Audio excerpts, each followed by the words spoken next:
The Monday, September 8th, 2025 meeting of the Planning Board. Please note that this meeting is being made available to the public through an audio recording, which will be used to ensure an accurate record of proceedings produced in the minutes of the meeting. All comments made in open session will be recorded. PAC TV is providing this service live on Comcast Xfinity Government Access Channel 9. Those without cable, visit YouTube for live streaming. We have a board member that's participating via remote participation in accordance with the requirements of 940 CMR 29.10 via speakerphone due to personal illness or geographic distance. All votes during this meeting will be made via roll call. So, first up on the agenda for 7 p.m. is site plan number 6-25 on the application of Palmer Management Corporation, 13 Elm Street, Suite 200, Cohasset, Mass., requesting site plan approval under the zoning bylaws of the Town of Pembroke, Section 5.7, site plan approval. The applicant proposes to construct 6 battery energy storage units, 2 transformers, and 4 new utility poles. The property is shown as Pembroke Assessor's Parcel D15-67-1 and is approximately 376,765 square feet in size, previously developed, with a commercial building serving as both a charity function hall associated with the Knights of Columbus and an office associated with South Shore Realtors. The property lies in both the residential A and business B zoning districts, with the proposed project being entirely within the residential A district. The property is located at 48 Schuster Street, Pembroke, Mass. All right, so this is a public hearing. First, the applicant will review the application with us and the plan with us. The board will have questions for the applicant. Then we'll have our peer reviewer go over any things that may be missing from the plan or any questions that she will have about the application. The board will also ask questions at that time. At the end of that, I will open up the meeting to public comment. Please listen carefully to the presentations. A lot of your questions will be answered during them. So let us know who you are, and let's get started. Yes, good evening. For the record, James Garfield, registered engineer with Morse Engineering. Here tonight representing the applicant being Palmer Management Corporation. I'm also accompanied by Lindsay and Arnab of Palmer Management. They're here tonight to answer any technical questions that may arise during the hearing. So again, we're here tonight for a site plan review associated with a battery energy storage project at 48 Schuster Street. The site is approximately 8.5 acres, all of which is upland. It's currently developed with a commercial building, serving as a charity and function hall associated with the Knights of Columbus and a office associated with South Shore Realtors. You'll notice there's a large parking lot to the north of the existing building, and you'll also notice that approximately half of this property is undeveloped vacant woodland. We're proposing a new battery storage area consisting of 6 new battery energy storage units, as well as 2 transformers, which will be constructed on top of dense graded gravel. This area will be enclosed with an 8-foot tall security fence. 4 new utility poles are proposed just to the north of the existing parking lot. These batteries will be unmanned aside from the routine maintenance, which will occur approximately 2 times every year. Runoff from this proposed project area will all be directed to a shallow grassed depression, which will mitigate rates and volumes of runoff as well as promote groundwater recharge. And a stormwater report has been provided to the planning board at this time. We have received Merrill's peer review and will be submitting a revised plan as well as response to those comments. But we want to note that we understand tonight's hearing will be continued. We just wanted to come before the board tonight to receive your comments and any public comment prior to submitting any revised materials for this project. I'd be happy to go through Merrill's peer review letter and talk about how we plan to address each of their comments, if the board would like me to and would find that beneficial tonight. But otherwise, I will pass it back to the planning board for any questions. Okay, so there's a number of things here, Deb, that you're just waiting on. Maybe if we did have a brief review of those, that would be helpful. Certainly. Does the board feel the same? Yeah, Okay. agreed. So I'll just go down, I guess, Deb's questions and suggestions. So I won't read the whole letter, but just the applicable items. You questioned the proposed use being allowable within the residential zoning district. We are planning to discuss this with the building commissioner, and we'll provide the correspondence between that at the next hearing. Okay, so what does this fall under as far as use is concerned? Does this fall under the solar photovoltaic bylaw that we have? And that's per town council? KP Law has looked at that. Does not fall under public utility. Okay. So the solar photovoltaic bylaw applies in Residence A. So that's what we're looking at this under. Okay.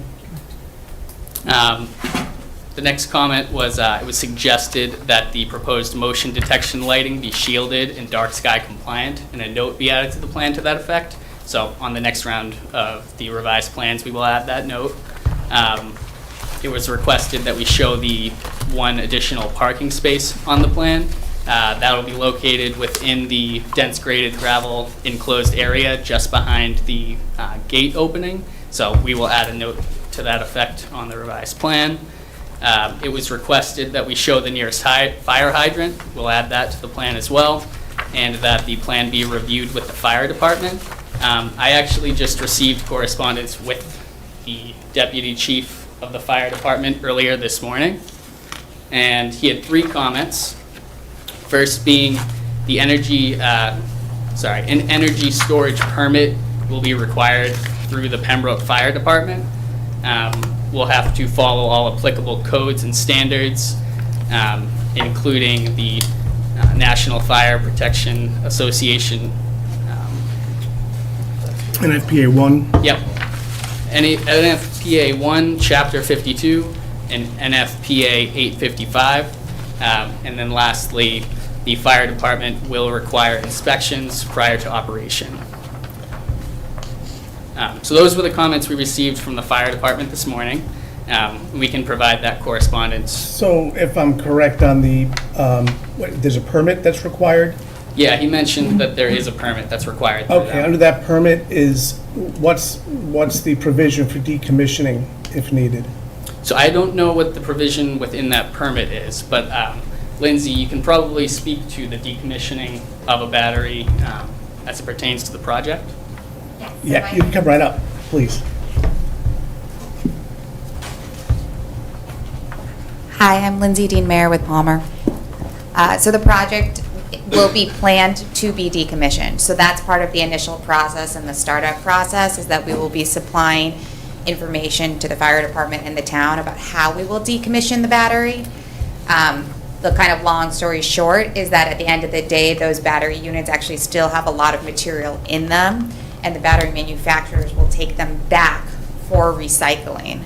And so that's the major components on the site. Then after that, you would have the 2 transformers and the poles, which would be pretty simple and kind of more traditional to decommission. Okay, so under the bylaw, we require a cash bond for the decommissioning before you get an occupancy permit? That's fine, we've done that for other projects. Okay, excellent. So you provide what the cost estimate is, and then we have that reviewed by Merrill? Okay. Okay, the next comment, Deb asked that we add a note to the plan that the shallow grass depression not be used as a temporary sediment trap during construction, and that it be protected from heavy machinery during construction so as not to compact the soils. So again, we'll add that note to the plan.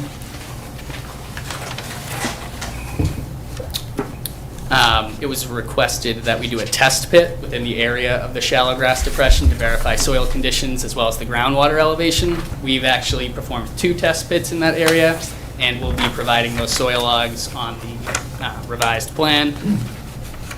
We have verified that the original design soils are what we thought they were, and groundwater complies with the design. It was requested that the height and type of fence be added to the plan. The fence is going to be an 8-foot tall chain link fence, and we will add notes to that effect to the plan. And then lastly, a cross-section detail of the dense graded gravel be added to the plan. So again, we will add that to the revised plan. So if I missed anything, Deb? Nope, perfect. Okay. All right, the board have any other questions or concerns? I mean, for future, I'd be interested to see what the proposed these are gonna look like. You know, is it look like a dumpster? I have no idea what they, Yeah, we can provide some images. okay. So do you have any idea of what the closest approximation to the buildings, the abutting buildings is? So I don't have the abutting buildings listed on the plan, but I can say that we have the abutting lot lines listed from the project area. And I can say from the plan, the nearest residential property line is greater than 168 feet from this project, and the nearest commercial property is greater than 53 feet from the project. So on your map here, where's the closest residential property? So the residential properties are located here to the rear. Yeah. So that being 168.9 feet. And then these are the commercial properties along 139. That's 53.4 feet. So it looks like shipyard land there. So tell us a little bit about the vegetation removal required for this, and that's the only vegetation that will be removed would be in the area of where the project area, correct? Yeah, that's correct. It's just going to be any trees or shrubs within the area of our proposed project. Again, there are no wetlands on site. This is all upland area, upland woodland, and beyond just the project area highlighted there in magenta, there is going to be minor tree removal required just on the back side of this existing parking lot, just for the installation of the new utility poles. And the remaining vegetation, is that, it's seasonal, is it trees? Primarily, yeah, canopy trees. Yep. Wintertime, any view to the residential properties during the wintertime? I don't have that information in front of me. I'd have to go to the site and get some Yeah, photos. it may be helpful to have that. Yep. Just so we know, but it looks like you've got pretty dense vegetation there that would screen. Yeah, I drove by it today, it's pretty dense.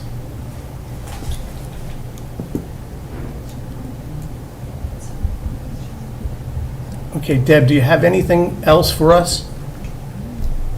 No, I think Deb Keller with Merrill Engineers and Land Surveys, the biggest concern I had, the stormwater looks reasonable for the project, was making sure that we were comfortable with how the use was being defined and permitted.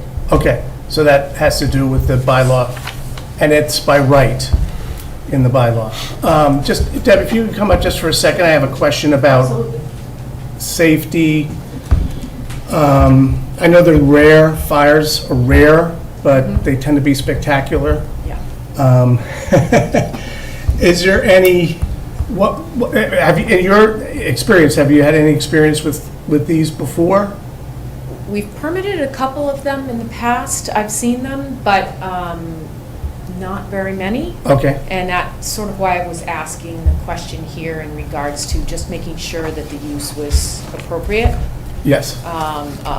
for the site. The good thing is it seems to be well buffered. So again, the question for the fire department to make sure that they have appropriate access if there is an emergency, and looking for where that extra space is so that they're not parking in the parking lot, blocking other parking or even emergency access to the facility. Okay. So. Well, we do have the deputy chief here. Did you want to, Jim? Oh, there he is. He moved.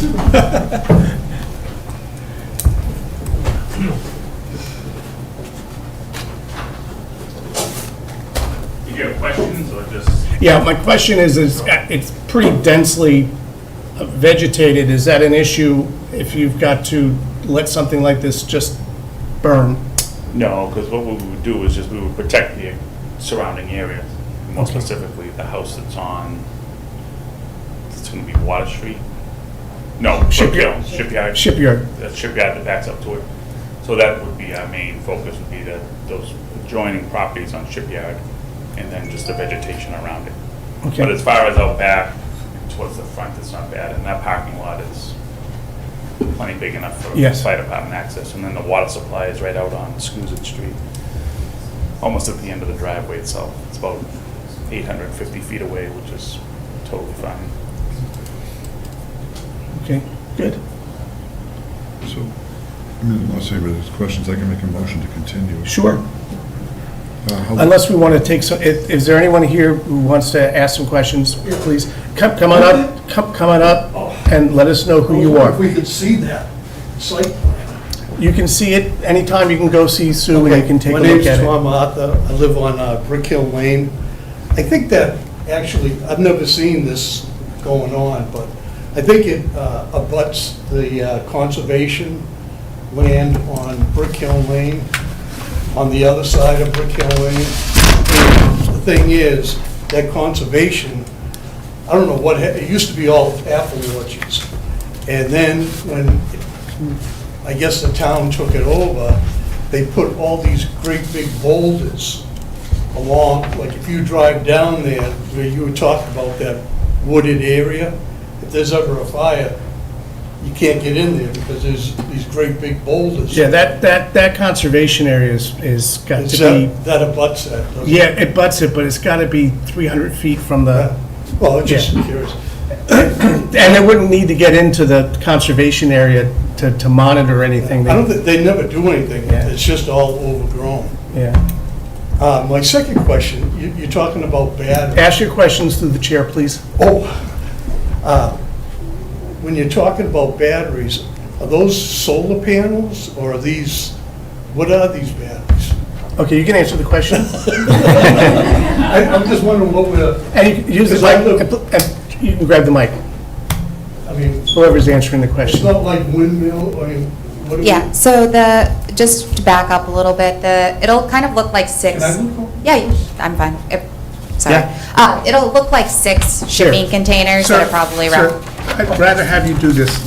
Okay. Take this back to your, Okay, great. to your seat, please. But the project is being installed with the intent of trying to help move renewable energy from one point in the day to another point in the day. And so the state has targeted locations where they think it would be helpful to alleviate some of the grid concerns in that area by putting a battery there. So the concept, while it's not producing solar energy, it has the ability to move wind and solar from certain times to later in the day when it might need to be consumed.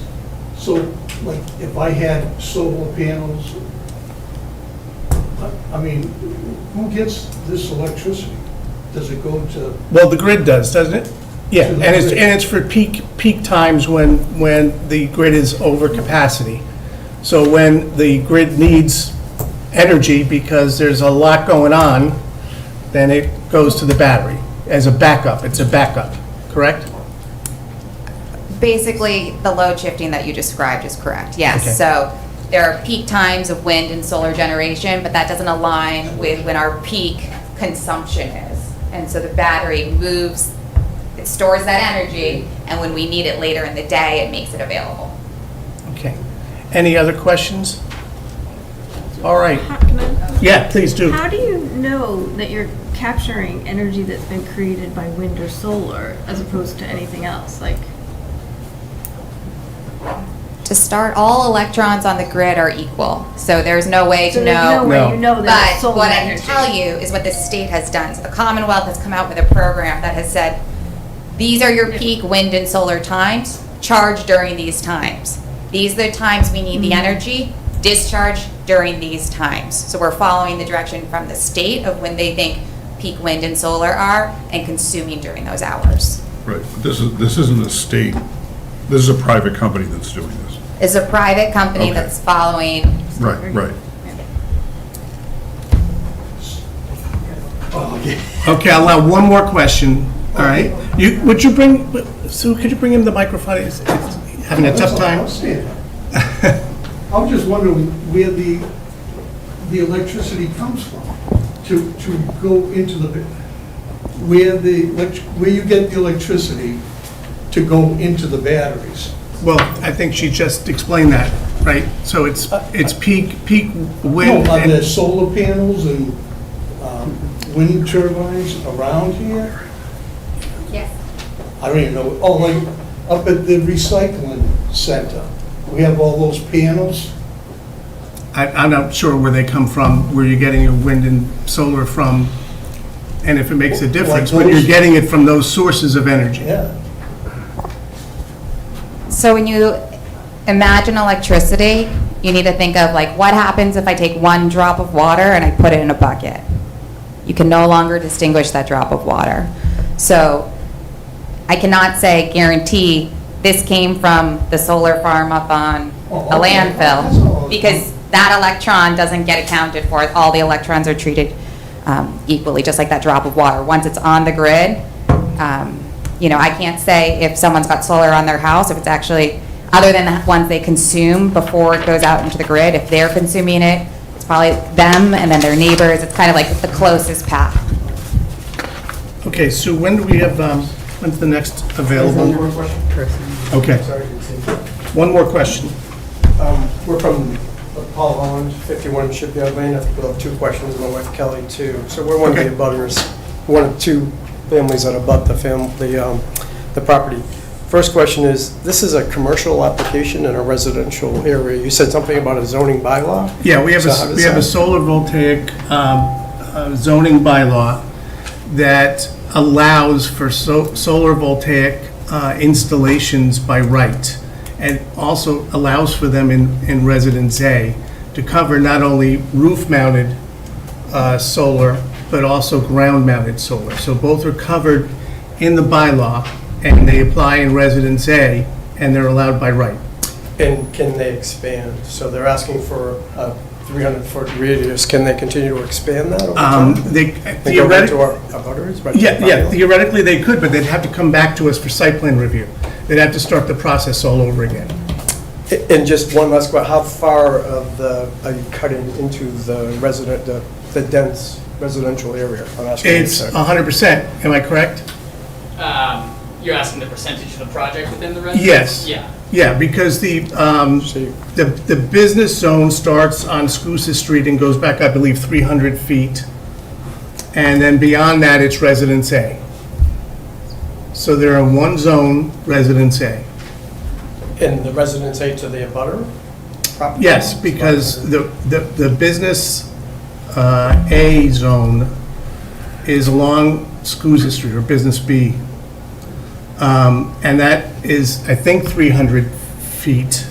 In reference to this plan, if I may, it's where the property expands out. That's Right. that's the line. Okay, that's the line for the... Yeah, 300 feet. Gotcha. And beyond that is Residence A. And we're residence A? So Yes. Residence A would be, so they're going to cut all the way back to the property line? No, No, they're going to go back? not at all. That's my question. No, not at all. They're going to keep all of the vegetation that extends beyond that area back to the property line. All that vegetation will remain. And that gap is about 150 feet? One- Of what we left of dense? Yes. I think it was Yes. 168. Will anybody be coming out to actually look at what you're calling dense? Yeah, Because well- I have pictures to show you that I can see from just the parking lot as it stands now. Sure. My roof, my neighbor's deck, and the neighbor on the Mm-hmm. other side who can't be here tonight, I can see their pool cabana.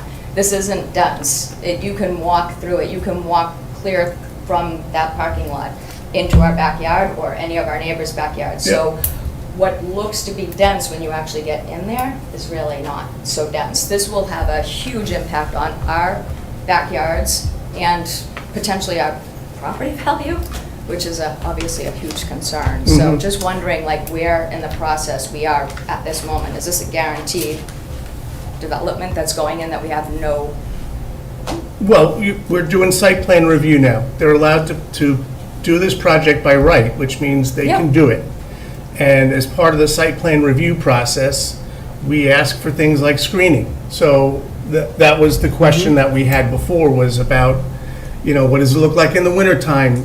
Is it enough vegetation? So we're going to get an answer to that question. The winter, you'll be able to see Okay. it super clear. I can see King Collision. I was listening to them blow their leaf blower today. Like, So it's, as far- it's not Yep. as, yeah. We totally get it. We take abutters very seriously, so we'll take a look at it individually. We can all go out there and take a look at it and see what we see. Thank you. And then we'll also, if we feel that there needs to be some mitigation on screening, we'll ask for it. Okay.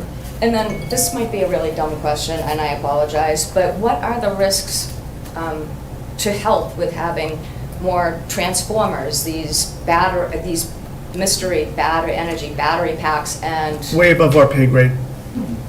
well, We so don't know. that's, so. We can't answer so that for us, question. Health We- is also a concern. This is Yeah. gonna literally be in our backyard, so. I understand that. I Okay. totally get So that's that. something that I would definitely wanna understand more. But I don't think that's a question that we can answer and hold the project up. So the project, because it's allowed by right, under our current zoning, will happen regardless of any speculation Health on side that. effects, huh. All right? That's interesting. I- No, we, we're done. yeah, Okay, we thanks. will. Okay. Thank you. Yeah. All right, I can make a motion to continue, or is there more? October 6th, or October 27th. What makes sense for you? Do you need more time? I don't think we need more time, so Okay. the soonest available hearing, please. Okay, September 22nd. so, I'll make a motion that we continue the public hearing until September 22nd? do I have a second? Second. All in favor? Oh, we got to do roll call. Heather? Aye. Dan? Aye. Stefan? Aye. I'm an aye. Alicia? Aye. Scott? Aye. Okay. Thank you very much. Thank you, everyone. Have a good night. Okay, you too. We did ask them to bring what it's going to look like, right? Yes. Yeah. Yep. Okay. Next on the agenda is subdivision number 2502 on the application of Roman Catholic Archbishop of Boston of 66 Brook Drive, Braintree, Mass. for approval of a definitive subdivision plan entitled 145 Washington Street subdivision. The proposed subdivision is located at 145 Washington Street and 0 Misty Meadow Road, Pembroke, Mass., and consists of 4 new single-family homes on approximately 12.16 acres. The property is in the residential A zoning district and the historic overlay district, and is shown on Assessor's Map D14, lots 18 and 131. All right? Good evening. My name is Eric Shoemaker. I'm a professional civil engineer with Mackenzie Engineering Group. I'm representing the Roman Catholic Archbishop of Boston, and as noted, we submitted a definitive subdivision plan for 145 Washington Street and 0 Misty Meadow Road. We're currently in receipt of Merrill Engineering's peer review letter, and we're in the response of working through those comments. Before we start, a few things to note. You'll see remaining land by owner here. That was recently approved as an A&R plan by the planning board to create 5 lots in that area. The wetland work for this project has also been approved by the Pembroke Conservation Commission. In an order of conditions was issued. So I'll start here with the existing conditions plan, that's sheet EX1. The site's located at 145 Washington Street and 0 Misty Meadow Road. It's approximately 12 acres. The parcel at 145 Washington Street is currently developed and comprised of an existing church building with associated parking areas, driveways, a rectory, a garage. The remaining southwestern portion of the lot is undeveloped woodlands. The parcel down here at 0 Misty Meadow Road is approximately 16,000 square feet, and that's located directly to the east, and it's undeveloped woodlands. The site overall is located in the town of Pembroke's Residence A zoning district. The front portion of the site is located in the North Pembroke Historic District, and we're in a FEMA Zone X. We have frontage on Washington Street to the east here, and Misdemeanor Road to the south. There's a pocket of bordering vegetated wetlands located at the southern portion of the property. Those limit of wetlands were delineated by Environmental Consulting and Restoration in October of 2024, and field located by Instrument Survey. An order of resource area delineation was issued for that wetland line in February of 2025. In general, the topography flows towards that wetland to the south. We have a high point of about 77 up here at the northern corner, and a low point of about elevation 42 at that southern corner of the site. Other things to know, the existing conditions is just the soil composition. You'll see various test pits throughout the site conducted by Mackenzie Engineering Group. Generally, we identified the soils to be loamy sand and sand subsoils. We're not located in any sort of groundwater protection zone or DEP zone 2. So moving on to the lotting plan, that's sheet L1 in your packet. This shows the 4 proposed lots under the Pembroke zoning bylaw. So this will show the lot areas, the setback lines, a proposed right-of-way for Road A. As I mentioned before, this remaining land of owner was recently subdivided by A&R plan into 5 lots. All proposed lots in this plan meet the requirements of the Pembroke zoning bylaw. They have the required 40,000 square feet of lot area. The frontages exceed 150 feet in linear feet, and that 150-foot diameter circle is inscribed in each lot. Each lot will have access off of Road A, is what we're calling it for now, and that Road A has an intersection with Misty Meadow Road to the south. Moving on to the grading and drainage plan, C2. So this plan shows the surface treatments of the subdivision, along with the proposed building locations, the driveways, the subdivision roadway, the cul-de-sac with landscape islands. The roadway is 420 feet long and consists of a 50-foot right-of-way at the end. There'll be a 24-foot wide bituminous concrete pavement located throughout the proposed roadway and cul-de-sac. There's a Cape Cod berm and vertical granite curbing, depending on the location throughout the proposed subdivision roadway. We designed the cul-de-sac and the subdivision roadway in accordance with the Pembroke rules and regulations governing the subdivision of land. Vertical granite curb, as I mentioned, is shown at the radius points, so we have them down at Misty Meadow Road and at the cul-de-sac. A sidewalk is proposed at the northern side of the roadway. It wraps around the cul-de-sac and ends at that point of tangency. A little bit about the stormwater. Our goal here was to design a stormwater design that attenuates the 2, 10, 25, and 100-year storm events and complies with the local as well as the state regulations for stormwater management. So to do this, we analyzed the watershed that was about 13.6 acres, and we divided up that into a few design points where we analyzed where the flow is going. So we have a design point at Washington Street here, down at Misty Meadow Road. The wetland was a design point in that southwestern property line, and we reduced the peak rate as well as the volume directed at each of those 4 design points with our drainage design. So to do this, we designed a drainage system consisting of a series of catch basins and drain manholes throughout the right-of-way and the cul-de-sac layout. So we capture the stormwater there and we convey it to our infiltration basin located to the southwest there. That infiltration basin includes a sediment forebay to help the settlement of solids and get that 80% TSS removal required by the state. From there, stormwater is conveyed to the infiltration basin, where it's absorbed into those loamy sand subsoils I mentioned earlier. That basin includes an overflow pipe directed at the wetlands, where, like I mentioned, we reduced the peak rate and volumes of runoff directed there. Other aspects to note are the Form A lots here. They generally sheet flow towards the wetland, and we provide a 24-inch pipe culvert under the cul-de-sac there. So those are single-family home lots and are exempt under stormwater management regulations for the state. But we provided a means to drain that area and take care of the runoff anyways. So I'll move on now to the utility plan. It should be sheet C3.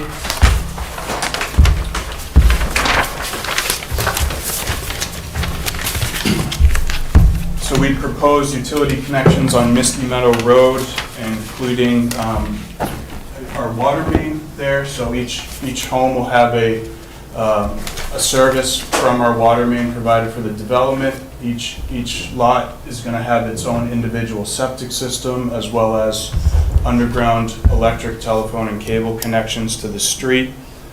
We did preliminary soil testing for each septic, and we sized them based on the soil rate we saw out there, but obviously we'll work with the Board of Health and get those test pits observed as needed and designed to the town regulations. And lastly, the roadway profile here shows the proposed roadway, the grades versus the existing, as well as our underground utilities in the area of the roadway. We don't anticipate any utility conflicts at the moment. Other things to note briefly is we're providing street trees spaced at 60 feet, and one of the comments was to expand on that, so I'll be providing a little bit more detail as far as species and getting into that. Like I said, we're working through the comments at the moment, but I can answer any questions the board members may have. Any questions? Heather?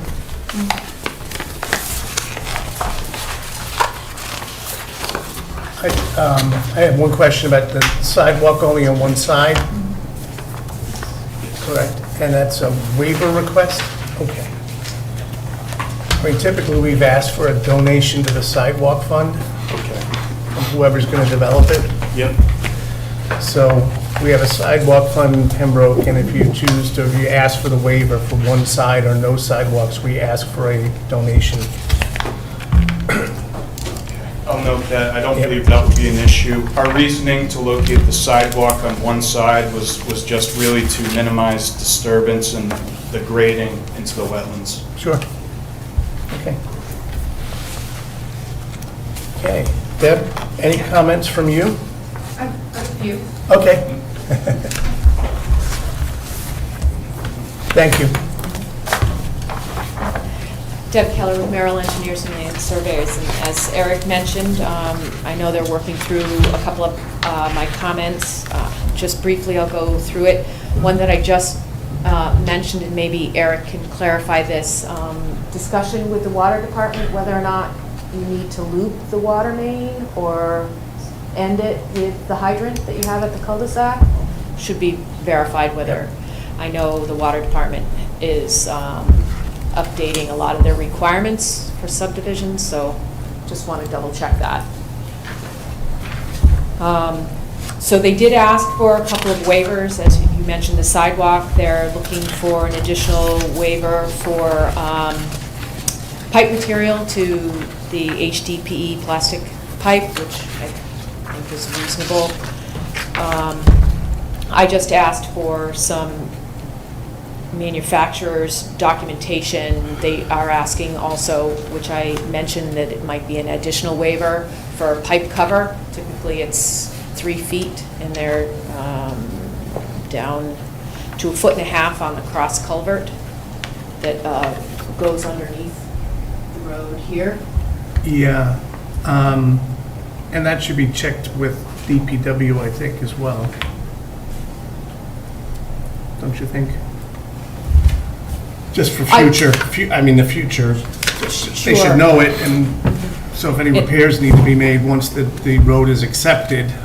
That was Yeah. what I was going to ask too, is to clarify whether this was a subdivision road that you're intending to have accepted by the town versus a private road, because that might make a difference on how you consider waivers. Yep. But if it's built to the adequacy of the way, then they can ask for acceptance. Yep. So this pipe, head wall, so there's a section that they're asking for head walls and end walls.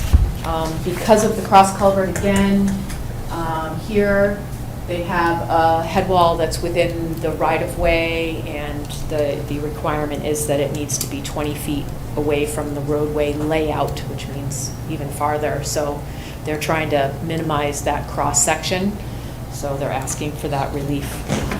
Okay. And, well, they've got proximity to the wetland in that area. Yep, it's tight here, Yeah. and obviously if you pull this out, it ends up being in the middle of that Yeah, backyard. they've got to stay the 25 feet from the resource area as per the order of conditions, so. Correct, so you wouldn't be able to push it Right. that way any farther. So we mentioned the sidewalk, so I highlighted two other items that I thought might be considered as waivers. One would be the typical minor street roadway layout section.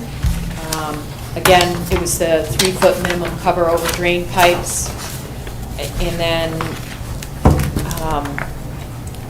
yep, and then also the same roadway layout section where in the section you show that after the layout, there's a 2-foot shoulder before you start your slope grading, either up or down. And in this case, they're tightening that up in that section where we have the culvert again. So per the subdivision regs, this grading should be pushed out outside of the roadway layout and vice versa on the other side as well.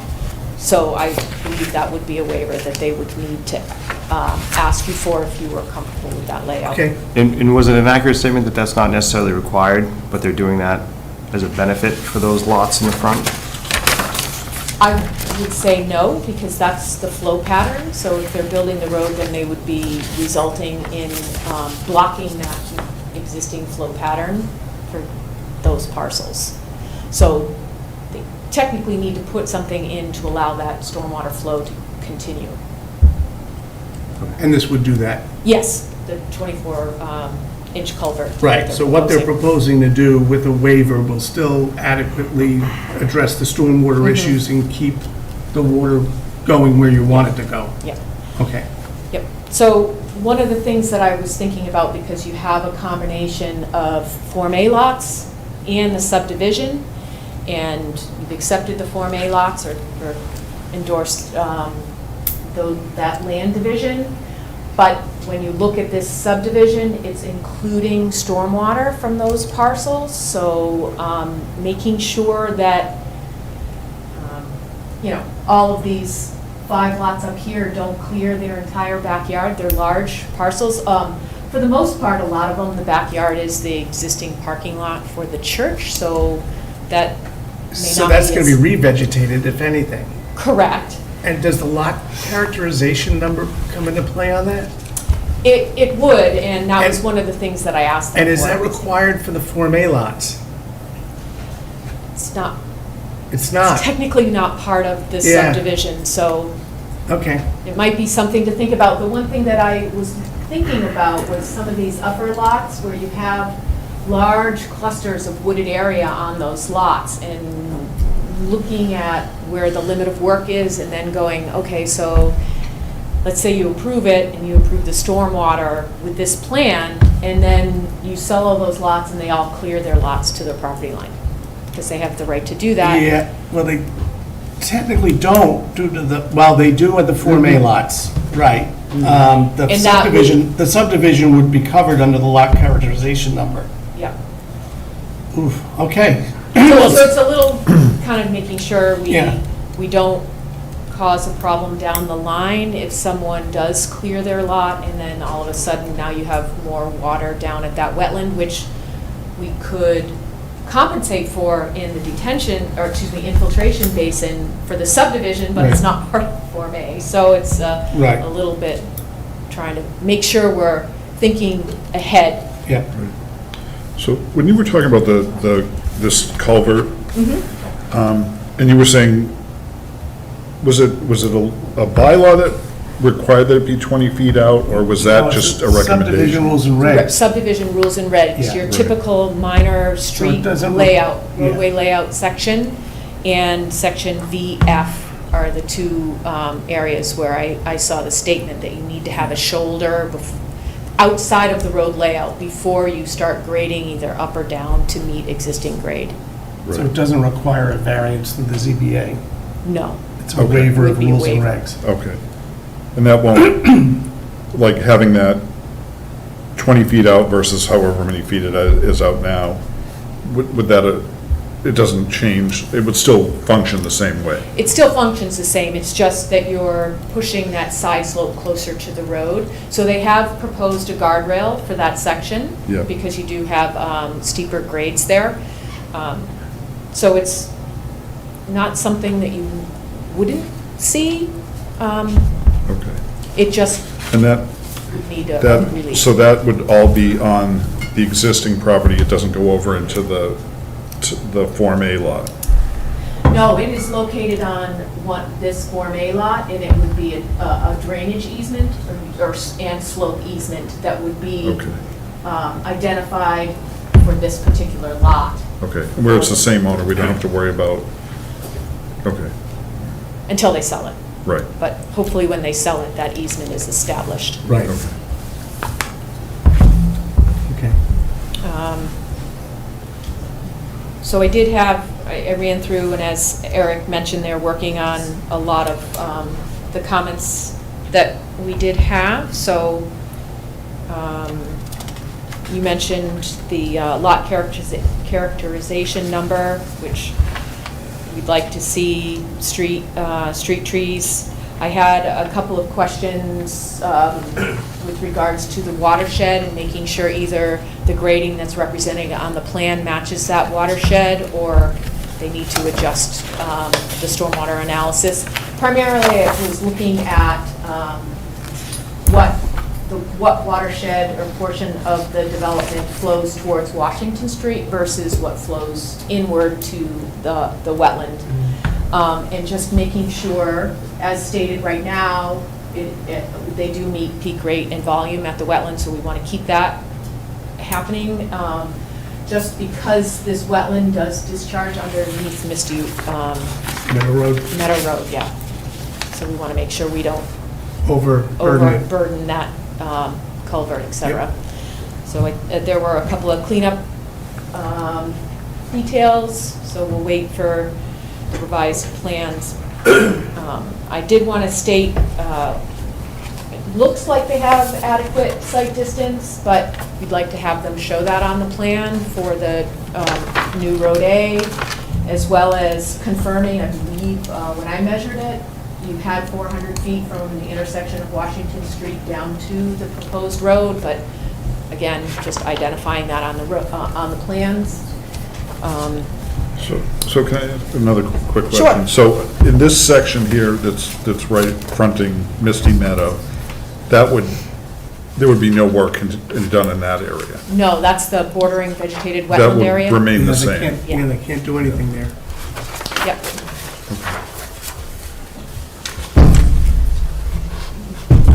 And just a description on the dead-end road, so that needs to be, since Misty Meadow is a dead-end road, we want to measure the dead-end road for this subdivision from this intersection. So with this being approximately 400 feet, and then they're a little over 400 feet, they do meet the 1,000 foot. Yep, Just and want- 800, around 800 800 feet, approximately. yeah. Yep.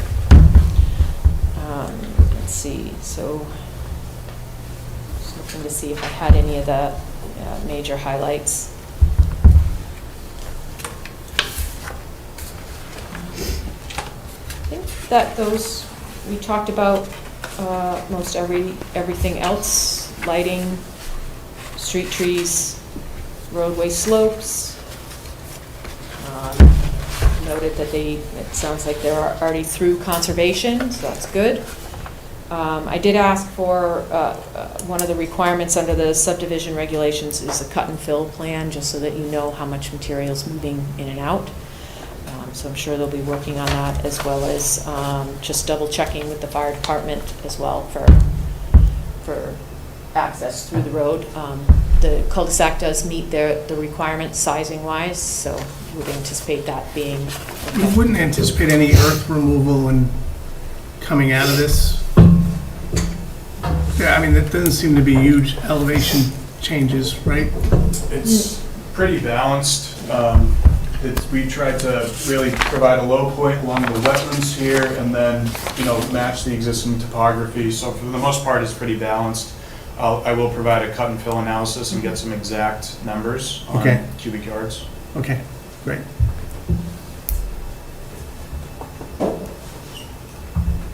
Any other questions for Deb? Thank you.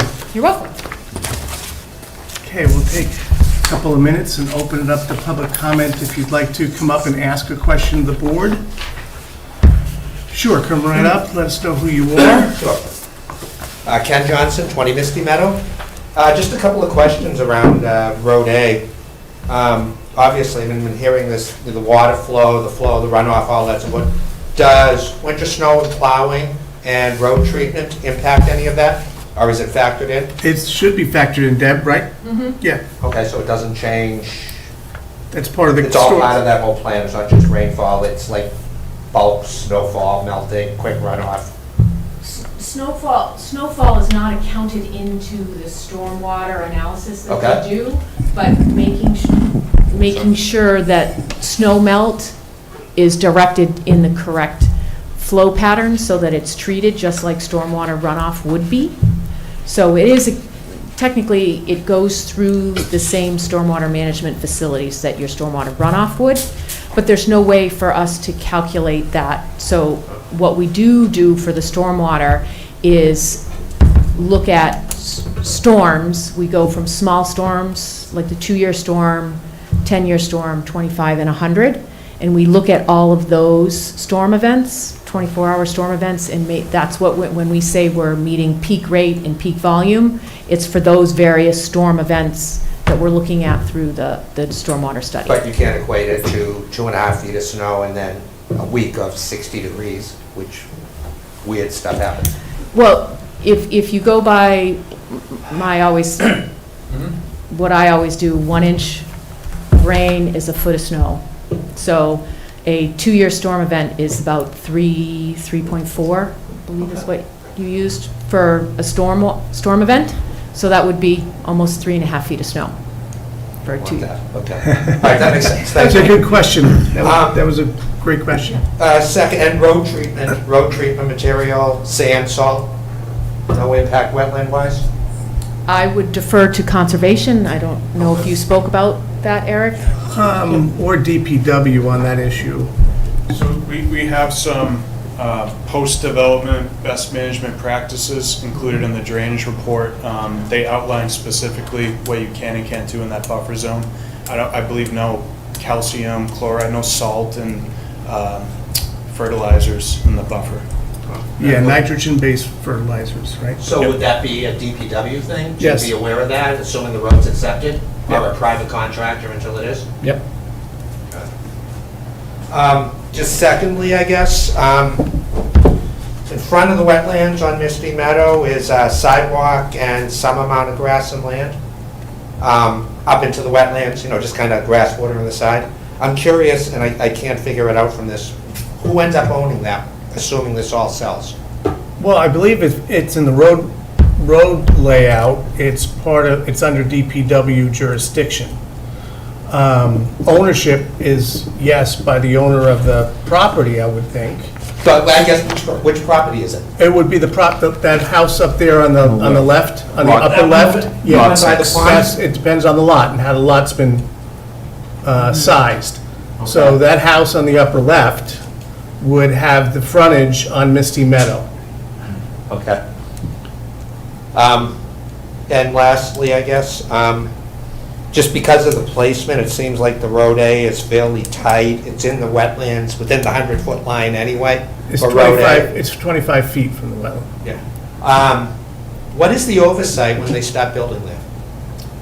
Who has, you look and you go, they're too far over. Who Right, has so oversight? when they start on the subdivision, we have Merrill do, Merrill has to do site inspections. Okay. Ongoing. We also have our building inspector who goes out there. We also have, if needed, the conservation does a pre-construction meeting. So as they begin their work, conservation agent will go out and inspect the sediment and erosion controls. And then we'll be in contact, the agent's also in contact with whoever the project manager is on the project. So it does get oversight throughout the build-out of the project. And if there was movement of that road, shifting for some reason, that would Shouldn't come be. back to you guys? It shouldn't be. That would require a whole new subdivision plan. So it would come back to you guys if that It would happens? come back to us, yes. Okay. All right, thank you. Sure. Okay, any other questions? We are going to continue the public hearing. All right, hearing none? I have a question. For that easement where it's part of the Form A, can we ensure that that is deed, like on their deed? Well, that's going to happen through ownership, I think. Once the subdivision plan is handed over, I guess we could put a note in the, could we add that as a note? Because it is, that parcel's part of the Plan A, the Form A, so it's not part of the subdivision. Correct. So I want to make sure that whoever buys that parcel knows that Well, that it's an easement if on their it's- property and it needs to be maintained. It will be recorded with the property at Okay. the registry of deeds. Okay, gotcha. You could have it as a condition too, I believe. Of the subdivision, because the road is included in the subdivision. Right. And that, just to touch on that, because I know we discussed it earlier, that the reason that this wasn't, the head wall wasn't 20 feet away from the edge of pavement was just to minimize disturbance to this backyard. You know, they're not going to want a head wall with steep grading, you know, right outside their rear yard. Right. Okay. Very quickly, do you mind bringing him the microphone, please? I'm sorry. I just, I know we're talking about this subdivision back here. This has already been approved or something? There's like 4 houses here? Yeah, those are all been approved through, well, they've been endorsed. Those are approval not required because they're not subject to subdivision rules and regs. They're individual lots. Okay. And they're all good with current zoning. They all conform with current zoning. As far as the storm drains, does any of that go out onto Route 53? Is there any of that? It shouldn't. It shouldn't It based shouldn't, on. but my Yeah. sister lives across the street, and that storm drain right on the corner of Brick Hill Lane, there's an easement that goes right through our property out to the wetlands, and it's supposed to go out into I think it used to go down to Dunn's Pond.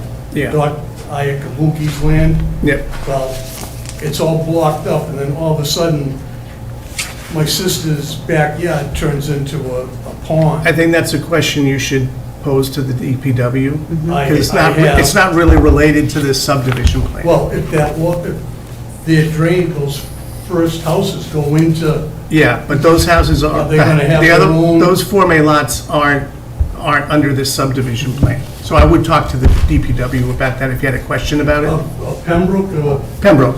because I think I did that, and they told me to go to the state, Well- because the easement, Okay, and then I got no answer, and when there's a lot of rain, it's a mess. gotcha. It's a state road, so it may be difficult. We are reducing the peak rate and volume directed at Washington Street, so whatever is going there now is going to be less. So that's all I want, the water's gonna go back into We're, your property. we're making less drain onto Washington Street, we're pushing it back towards the basin. So it should be a net improvement. It should be. So Okay. Can I just ask what we have for available dates for continuance? October 6th and October 27th. What about timing for you to get all this done? I think October 6th. Okay. All right, I'll make a motion, we continue Subdivision, hearings for subdivision plan, 145 Washington Street, 0 Misty Road to October 6th. Okay. Second? All right, let's go through. Heather? Aye. Dan? Aye. Stefan? Aye. I'm an aye. Alicia? Aye. Scott? Aye. Okay. Thank you. Thank you for your time. Sure. All right. So moved by agenda. All right. All right, next on the agenda.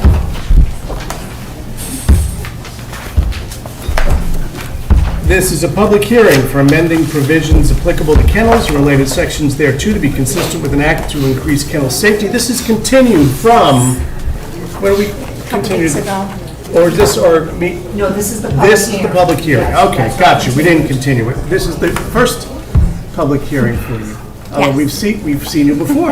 Yes, and the amendments have been made to the section for pet services facility.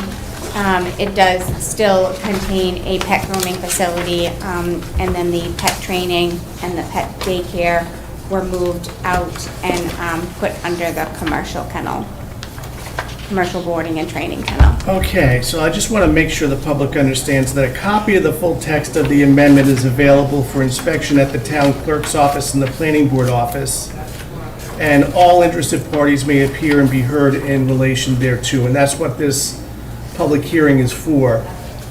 It's kind of hard to read it out loud. I know we did hash it out at the last meeting. We covered a lot of ground with it, and we had a couple of things, there were kind of issues that we felt that we had to have covered in it, and it looks like that was done through the process with Koppelman and Page. Now, this bylaw affects not just one zoning area. Right. Okay, so let me just be specific so folks know that it affects Residence District A, the Residential Commercial District, Business District A, Business District B, the Industrial District A and Industrial District B, and the Center Protection District. So it's covered in all zoning districts by special permit. So that's another provision of this bylaw.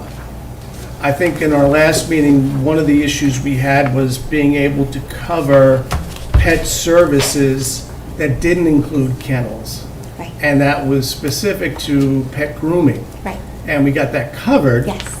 And one of the reasons why the board felt that it was important to get that covered is we have had applications for Sure. that. Absolutely. So we wanted to make sure that was covered and that your licensing requirements would also be covered Right. in this. Could you just give us a quick rundown, and if you need me to, I can go to or read out loud some of the provisions that have changed. Why, what's changing here, and what's the purpose of the bylaw? So the state has implemented something called Ollie's Law, which is a law to help increase the safety of animals at kennels and daycare facilities, to decrease the amount of injuries and deaths that have occurred at these such facilities. They have started the first round of restrictions, and they have a committee that meets on a regular basis, monthly, sometimes bi-monthly, that is coming out with more strict regulations such as daycare size, number of employees per animal, training requirements. So there's a whole other level that's going to come down to this. We, as a town, should have had a licensing program in place. When I started about 5.5 years ago, I did propose the idea, but we were right in the midst of COVID, so we had to table it. But now that things have calmed down, and with this Ollie's Law coming into play, we do need to develop this licensing program. So in order to make it streamlined and easier, I have proposed to amend some of the original zoning bylaws and add in the other ones, zoning definitions of kennels, and add in the other ones that didn't exist, so that we could streamline the kennel licensing program with the clerk's office. And then one of the big differences was there's no I guess there's a change of definition, or we no longer allow what would be called hobby kennels. Right. And what's on the books today is a hobby kennel is a kennel maintained for a collection of 6 to 10 dogs, or for breeding dogs for show or sport, or which sells dogs from less than 4 litters per year, not to exceed 10 dogs on the premises over the age of 3 months. And that has gotten changed to either a kennel Personal kennel. or a personal It kennel. would be a personal kennel. Yep. Okay, gotcha. And just for clarification, are personal kennels required to be licensed under? Yes, all of these kennels are required to be licensed. They Okay. will be all under the program, yep. Gotcha. And they all require an annual inspection. Okay. Well, they'll keep you busy then. They do. All right, do we have any questions from the board? Hearing none, do we have any public comment? All right, hearing none. Then can I make a motion to close the public hearing? You can do so. Can I make a motion to close the public hearing for the zoning bylaw amendment? That's all I have right now. Yep, okay. So do I have a second? Second. Okay, Heather? Aye. Dan? Aye. Stefan? Aye. I'm an aye. Alicia? Aye. Scott? Aye. Okay, so good. So this will be at the town, on the warrant, if I think the next process is the select board will choose what goes on the warrant. And this is will be before them. So I guess you do get another bite at the apple if anyone's interested. I don't know if we formally, do we endorse this? I will let Sabrina know that it was approved tonight. Okay. It was voted tonight. Well, it was voted to close the public hearing, we didn't take a vote on it. So we can vote to recommend. Okay, I'll make a motion that we vote to recommend the approval of this. okay. Do I have a second? Second. Okay. Heather? Aye. Dan? Aye. Stefan? Aye. I'm an aye. Alicia? Aye. And Scott? Aye. Okay, excellent, thank you. Thank you for your time. Yeah, thanks for all the work you put into it, it's very much appreciated. Okay, next. We have a site plan modification. This is not a public hearing, correct? Correct. This is a site plan modification for SP 225 Fire Substation, 0 Monroe Street, 430 School Street. Hi. Hi, how you doing tonight? Good. David Newhall with Crocker Design Group, 195 Oldham Street, Pembroke.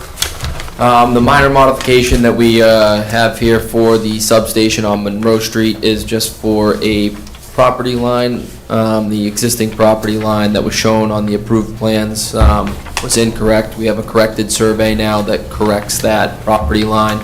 We had a couple minor changes on the plans in the area where it shifted, just to make sure all of our work was on our property. So that's all been addressed. And then we had the reserve area for the septic needed to be shifted, and we had that approved with Board of Health already. Excellent. And ran that through. So that was really, it was really just correcting the record to have the correct property line, the overall project, and all the improvements shown, all in the same location as they previously were. There was a couple plantings we shifted over, and then just shifting over the silt fence and silt sock. And that will get recorded at the registry? Yeah, that was our question. We recorded the old plans, so if you want us to record these plans, we can Yeah, I think obviously they're record gonna them. want you to do that, right? It's really up to you guys. I would think at a minimum you'd want the revised existing conditions plan. Yeah, so those were revised as well. The existing conditions plans were revised. Yep. Okay, yeah.